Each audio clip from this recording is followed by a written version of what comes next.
महाराष्ट्र में देवेंद्र फडणवीस की सरकार ने स्कूल में हिंदी को तीसरी भाषा के रूप में पढ़ाए जाने का आदेश वापस ले लिया। इसे उद्धव ठाकरे ने अपनी बड़ी जीत बताया। उद्धव ठाकरे और राज ठाकरे की 5 जुलाई को जॉइंट रैली होगी। उद्धव और राज मिलकर के विजय जुलूस निकालेंगे। उद्धव ठाकरे ने कहा कि हिंदी को कंपलसरी करने के मुद्दे पर जिस तरह मराठी मानुष एकजुट हुए उससे बीजेपी सरकार डर गई, इसलिए ये आदेश वापस लेना पड़ा। त्यांनी हिंदी सक्तीचा जी आर रद्द केला आणि जर का त्यांनी रद्द केला नसता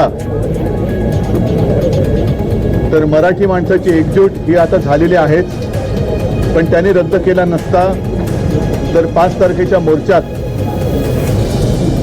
आता सुद्धा येणारच आहेत, पण अगदी भाजपामधले एसएनसी गटातले अजित पवार गटातले अनेक मराठी प्रेमी हे सहभागी होणार होते आणि होणारही आहेत। त्यांना सुद्धा मी खास धन्यवाद देतोय की मातृभाषेचं प्रेम हे पक्षाच्या पलीकडे असलं पाहिजे। उद्धव ठाकरे ने दावा किया कि सरकार उनके प्रेशर में झुक गई है, लेकिन मुख्यमंत्री देवेंद्र फडणवीस ने कहा कि उनकी सरकार झुकने वाली नहीं है। फडणवीस ने कहा कि वैसे उद्धव को नहीं भूलना चाहिए कि उनकी सरकार के वक्त ही तीसरी भाषा के मुद्दे पर समिति बनाई गई। उनका हिंदी को विरोध है, हमारा हिंदी को विरोध नहीं है।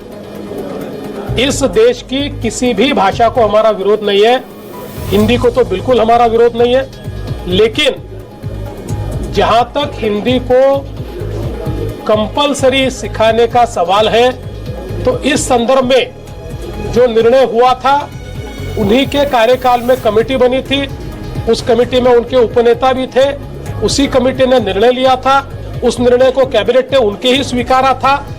तो ये पलटी लेना, पलट जाना, ये उनकी आदत है, यानी पलटू राम ये नाम उनके लिए बहुत सही है। दोनों भाइयों के एक साथ जुलूस निकालने पर बीजेपी नेता सुधीर मुंगेटीवार ने चुटकी ली है। उन्होंने कहा कि बीजेपी तो दोनों भाइयों में अलायंस कराएगी नहीं, दोनों साथ आए तो अच्छा है, बीजेपी को कोई भी दिक्कत नहीं है।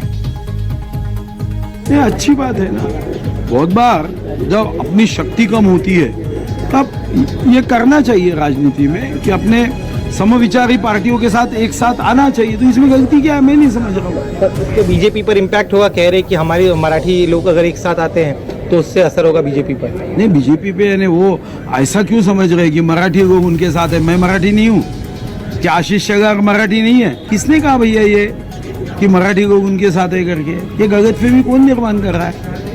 महाराष्ट्र के मराठी भाषी लोगों को नहीं हमको चुन के दिया ना भैया। उद्धव ठाकरे लेकिन कहते कि हम दोनों भाई साथ आ जाए, तो आप लोग को तकलीफ क्यों हो रही है? हमको कहाँ तकलीफ हो रही है? हम पार्टी ऑफिस में दोनों भाइयों को बोला कि ये 500 रुपए के स्टैम्प पेपर पे एग्रीमेंट करवाए क्या कि आप एक हो जाओ। और इसके बाद देवेंद्र फडणवीस से उद्धव और राज ठाकरे के साथ आने के बारे में पूछा गया तो फडणवीस ने क्या जवाब दिया, ये भी सुन लीजिए। 2 भाई साथ में आए तो हमको क्या फर्क पड़ता है? मैं तो कहता हूँ 2 भाई साथ में आए, चाय पिए, नाश्ता करे, भजिए खाए, खाना खाए, स्विमिंग करे, टेनिस खेले, बहुत अच्छी बात है।